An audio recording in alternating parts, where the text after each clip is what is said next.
வேலூர் மாவட்டம் காகிதப்பட்டறை பகுதியில் ஒரே தெருவில் இயங்கும் 6 மதுபான கடைகளால் சட்டம் ஒழுங்கு பிரச்சினைகள் அதிகரித்து வருவதாகவும் பொதுமக்களை பாதிப்புக்குள்ளாக்கும் மதுபான கடைகளை அகற்ற தமிழக அரசு உடனடியாக நடவடிக்கை எடுக்க வேண்டும் எனவும் கழக பொதுச் செயலாளர் திரு டிடிவி தினகரன் அவர்கள் வலியுறுத்தியுள்ளார். இது தொடர்பாக தன் சமூக வலைதள பக்கங்களில் பதிவிட்டுள்ள அவர், வேலூர் மாவட்டத்திற்குட்பட்ட காகிதப்பட்டறை பகுதியைச் சேர்ந்த 28வது வார்டில் 1 கிலோமீட்டர் சுற்றளவில் மட்டும் 6 மதுபான கடைகள் இயங்கி வருவதால் அப்பகுதி குடியிருப்பு வாசிகள் நாள்தோறும் பல்வேறு இன்னல்களுக்கு ஆளாகி வருவதாக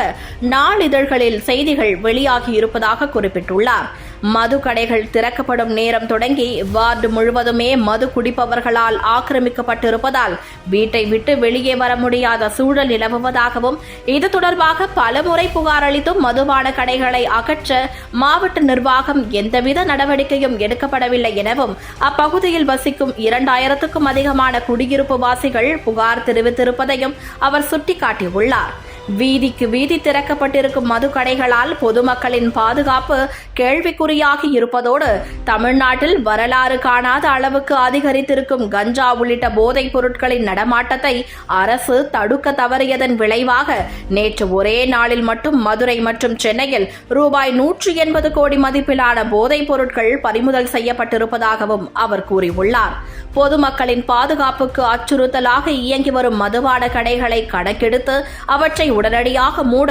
நடவடிக்கை எடுப்பதோடு மாணவர்கள் மற்றும் இளைஞர்களின் எதிர்காலத்தை சிதைக்கும் போதைப் பொருட்களின் தாராள நடமாட்டத்தை இனியாவது தீவிர சோதனையின் மூலம் கண்டறிந்து அவற்றை முற்றிலுமாக ஒழிக்க தேவையான நடவடிக்கைகளை மேற்கொள்ளுமாறும் கழக பொதுச் செயலாளர் அவர்கள் தமிழக அரசை வலியுறுத்தியுள்ளார்.